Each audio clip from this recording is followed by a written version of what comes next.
Hello everyone, কেমন আছো সবাই? আশা করছি সবাই খুব ভালো আছো। এই গরমে তো সবার নাজেহাল অবস্থা, আর কি বলবো, বড় থেকে ছোট সবার এক অবস্থা, কেউ আর ভালো নেই। তবুও ভালো থাকতে হবে এবং সবাইকে ভালো রাখতে হবে।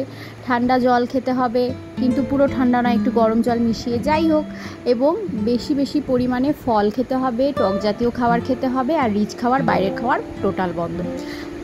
আর বেশি না বাড়িয়ে কথা, তোমাদের সবাইকে স্বাগত জানাচ্ছি আমার চ্যানেল লিলুজ লাইফ অ্যান্ড স্টাইলে। বন্ধুরা, আজকের ভিডিওটা দেখে তোমরা বুঝতেই পারছো, আজকের ভিডিওটাতে আমি তোমাদের কিছু গুরুত্বপূর্ণ কথা বলবো। সেটা হচ্ছে বাচ্চার মুন্ডন সেরিমনি।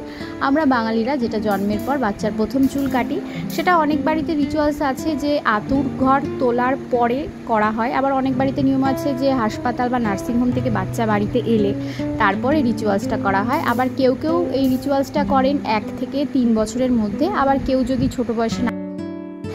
তাই আমরা 18 মাসে এই জন্য করিয়েছি যে মাথার যে খোলসটা, যেটা খুব নরম থাকে জন্মের পর, সেটা অনেকটা হার্ড হয়ে আসে এবং একটুখানি পোর্শন বাকি থাকে। মোটামুটি 2 বছর পর্যন্ত সময় লাগে মাথার পুরো খোলসটা শক্ত হওয়ার জন্য। তো এটা একটা বড় পয়েন্ট। আর বড় হয়ে গেলে পরে ঝামেলা একটু কম করে। তো এক্ষেত্রে আমরা অনেকে বলে থাকি যে এই ক্ষেত্রে আমাদেরকে কিছু টিপস ফলো করতে হবে। যেমন ধরো, বাচ্চা যদি ঘুমন্ত অবস্থায় থাকে সেই সময় করালে পরে ভালো, কিংবা বাচ্চাকে একদম ভালো মতো খাইয়ে দিতে হবে যাতে ও কান্নাকাটি না করে। ওর যদি খিদে পেয়ে যায় মাঝখানে, তখন কিন্তু খুব অসুবিধে। এমনিতেই পরিস্থিতিটা ওর ওই টাইমের পরিস্থিতি ওর বিপক্ষেই থাকবে, যেটা ও একদমই চাইবে না, আর সেটাই ওকে করতে হবে। তার জন্য পেট ভরা থাকলে ও একটু শান্ত থাকবে।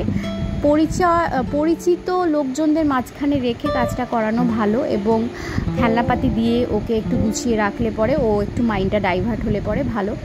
এবার যাকে দিয়ে আমরা কাজটা করাবো সে যেন খুব ভালো কাজের হয়, মানে এই ক্ষেত্রে যেন তার এক্সপিরিয়েন্স থাকে, যে অন্যান্য বাচ্চাদেরকেও আগে করিয়েছে, তাহলে এই বাচ্চার ক্ষেত্রে তারও সুবিধা হবে। এবং বাচ্চারা অনেক চঞ্চল হয় জন্য মাথা কেটে যাওয়ার মানে অনেক ব্যাপার হতে পারে। তো সেক্ষেত্রে আমাদের অনেক সাবধানতা অবলম্বন করতে হবে। আমি আমার ছেলেকে ট্রিমার দিয়ে করিয়েছি, খুর ইউজ করিনি, কারণ সেক্ষেত্রে কেটে গেলে খুব রিস্ক হয়ে যায়। আর যদি তোমরা খুর ইউজ করো, সেটা অবশ্যই দেখতে হবে।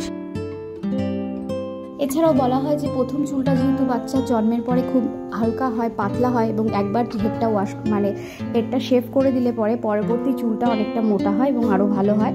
যদিও এক্ষেত্রে ফলিকলের ওপর এটা নির্ভর করে, সবসময় সেটা নাও হতে পারে, তবে সেটার পরিমাণ খুব কম যে চুল ভীষণ ভালো হবে, মোটামুটি ভালো হয়। আজকের এই ভিডিওটা তোমাদের যদি ভালো লেগে থাকে তাহলে লাইক, শেয়ার, সাবস্ক্রাইব অবশ্যই করে দিও।